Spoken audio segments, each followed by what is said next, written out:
সেনাপতি সৈন্যগণ, কত বন পবন তন্ন তন্ন করে করিলাম শিকারের অন্বেষণ, কিন্তু একটিও পশু পক্ষে করিতে পারলাম না নিধন। এদিকে ক্ষুধায় তৃষ্ণায় আমার প্রাণ যাই যাই করছে।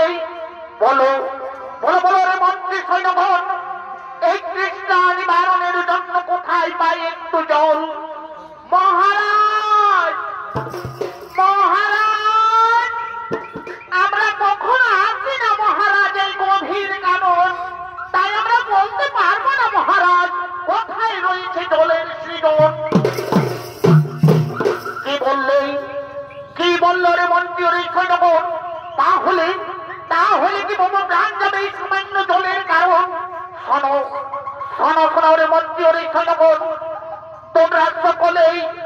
তোমরা সকলেই বৃক্ষের তলে বিশ্রাম করো, ততক্ষণ আমি মন্ত্রী সহ জল পান করে আসবো। ঠিক আছে মহারাজ, তাই হবে। আপনি মন্ত্রী সহ যান জলের সন্ধানে, ততক্ষণ আমরা এই বৃক্ষের তলে বিশ্রাম করি মহারাজ, ততক্ষণ আমরা বৃক্ষের তলে বিশ্রাম করি।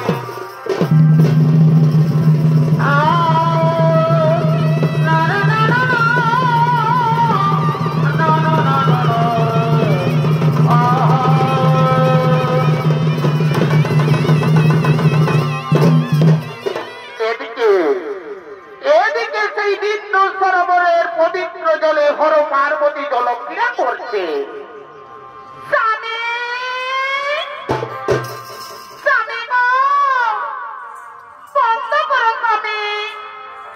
এই বস্ত্রহীন হয়ে জলক্রিয়া বন্ধ করুন, এই বস্ত্রহীন হয়ে জলক্রিয়া দৈবকুলের কলঙ্ক।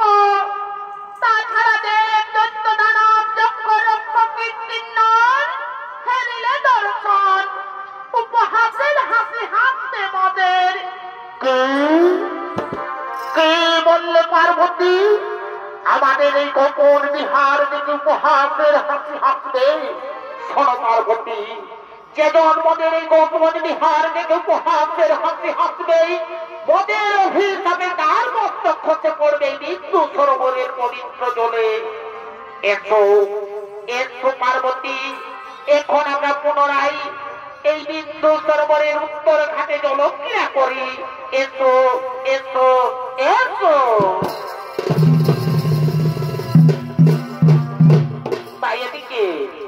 এদিকে হর পার্বতী সেই বিন্দু সরোবরের উত্তর ঘাটে জলক্রিয়া করছে, আর ওদিকে রাজাকে তোমার তার মন্ত্রী সহ সেই বিন্দু সরোবরে জল পান করার জন্য করছে আগমন।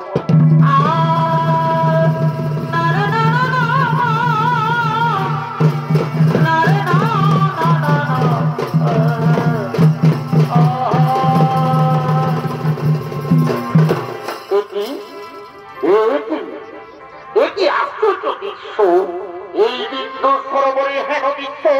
না না না না, আমাকে মহারাজকে গিয়ে জানাতে হবে। মহারাজ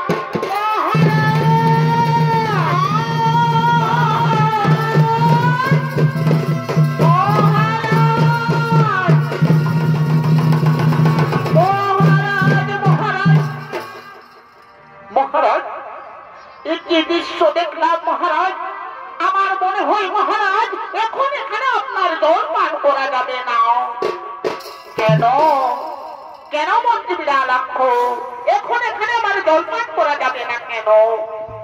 মহারাজ মহারাজ, আমার মনে হয় মহারাজ এখন যদি আপনি এখানে জল পান করেন মহারাজ, তাহলে কিন্তু আমাদের ঘোর বিপদ হতে পারে। কি বললে রে মন্ত্রী বিড়ালাক্ষ?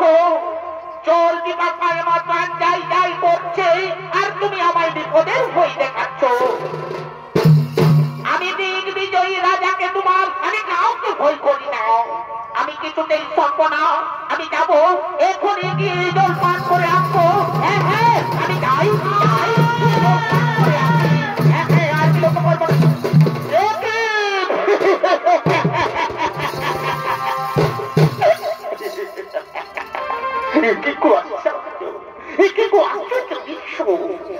এই নিত্য সরোবরের পবিত্র জলে উলম্ব হয়ে তুই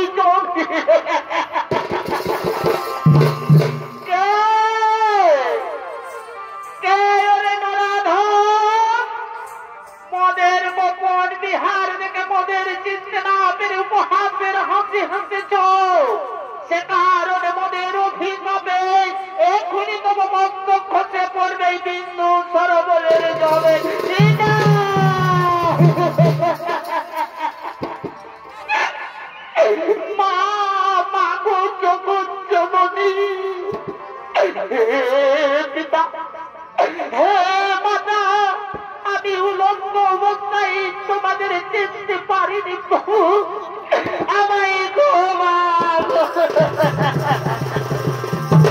না না না ওরে গোরাধন রাজন, আজ মোদের গোপন বিহার থেকে যে উপহাসের হাসি হেসেছ, সে কারণে ওদের অভিশাপে তব মস্তক্ষতে করবে বিন্দু সরোবরের পবিত্র জলে।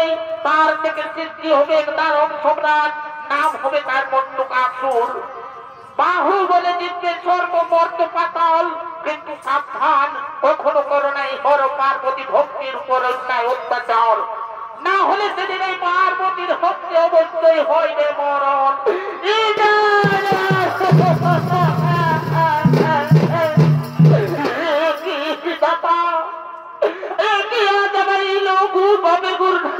প্রভু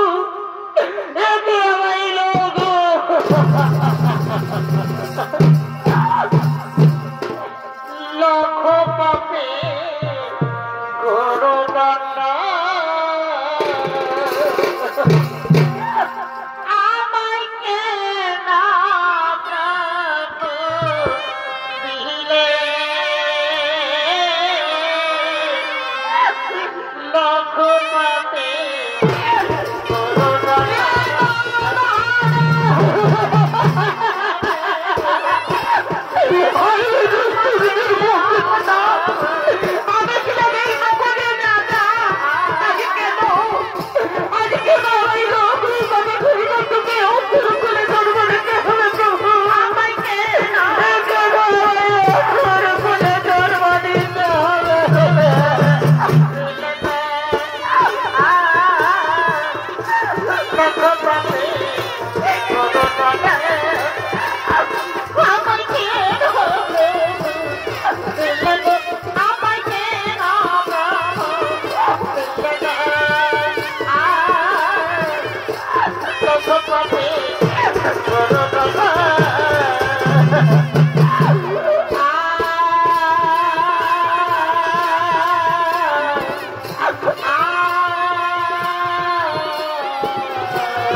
মন্ডলী মা ভাই বোনেরা, এতক্ষণে হলো পার্বতীর সাপা বলে রাজা কেতুমানের মস্তক খসে পড়লো সেই বিন্দু সরোবরের পবিত্র জলে।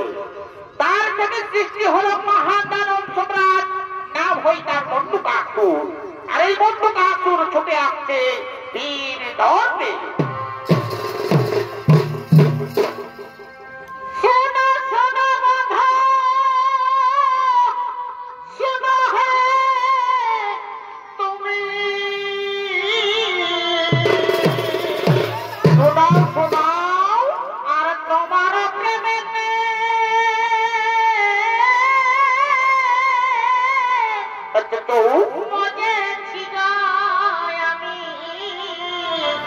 ভাই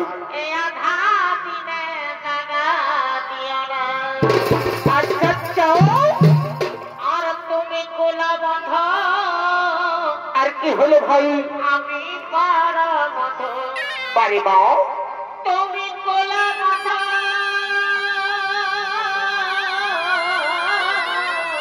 বাড়ি বাও আমি পারা বন্ধ। আচ্ছা ভাই জানা কেউ জানে না,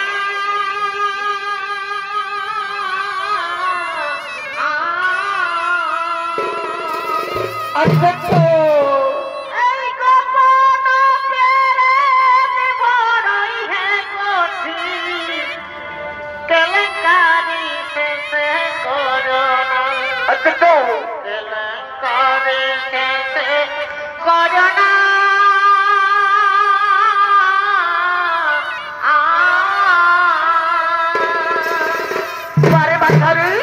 এই গোপন প্রেমে বড়ই হে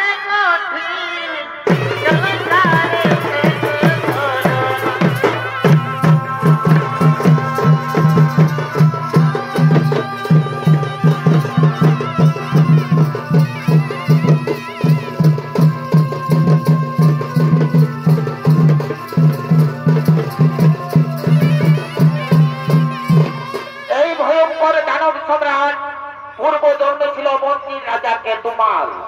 হর পার্বতীর ছাপা নলে মস্তক খসে পড়ে বিন্দু সরোবরের পবিত্র জলে সৃষ্টি হয় মহান দানব সম্রাট, নাম হয় তার মধ্যকাসুর।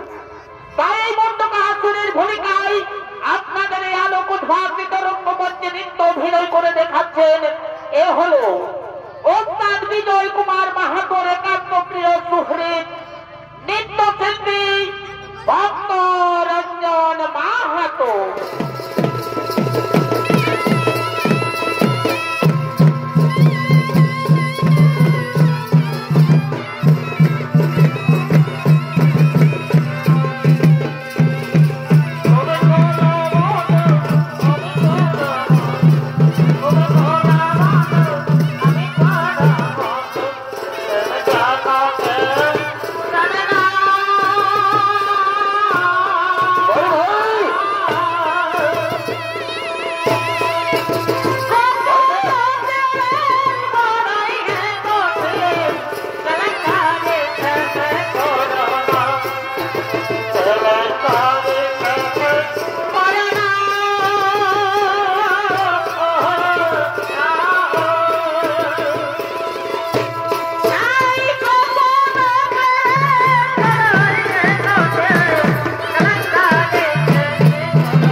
বলছি আজ আমি দেখবি অসুর সম্রাট মণ্ডকাসুর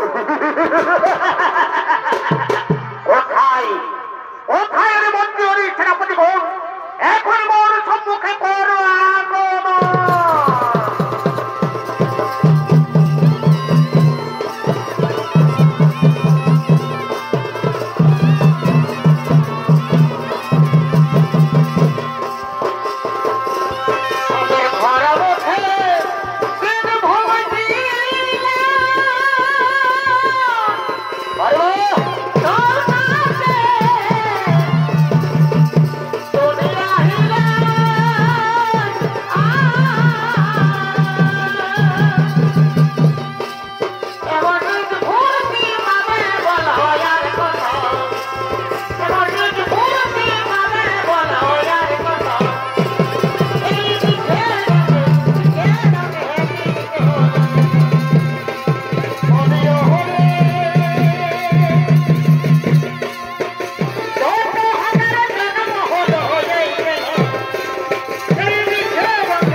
आज हठात मण्डकासुरेर राजसभाय की संबाद निये एसेछो असुरराज আপনি বন্ধ করুন असुरराज আপনার এই চিন্তা আনন্দ বন্ধ করুন আপনি কি ভুলে গেছেন আপনি তো এখনো হননি অমর তাহলে মিথ্যা আনন্দ করছেন কেন আপনি মিথ্যা আনন্দ বন্ধ করুন কোথায় বলেছেন দেবর্ষি নারদ আমি সর্বমর্ত পাতাল কৃষ্ণ বাসু বলে তৈ করেছি ঠিকই, কিন্তু আমি তো এখনো হইনি অমর। বলতে পারো দেবশ্রী নারদ, সেই অমরত্ব লাভের কি কোনো উপায় রয়েছে? হ্যাঁ হ্যাঁ অসুররাজ, সেটাই তো আমি বলতে এসেছি আপনার এই রাজসভায়। শুনুন শুনুন অসুররাজ, যদি অমরত্ব লাভ করতে চান তাহলে সেই সুমতি নগরের রাজা সুরতের একমাত্র কন্যা মণিকাকেই আপনার কুলদেবীর মন্দিরে বলি দিতে হবে। যদি আপনি ওই মণিকাকে আপনার কুলদেবীর মন্দিরে বলি দিতে পারেন, তবে আপনি হবেন অমর, চিরমর, চিরমর। নারায়ণ নারায়ণ নারায়ণ।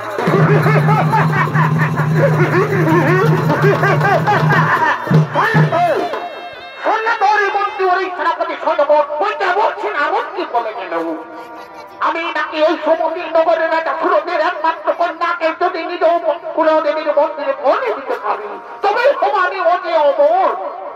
ওই মন্ত্রী ওই সেনাপতি সদগণ, আর না হয়ে বিলম্বের প্রয়োজন। চলো এখনই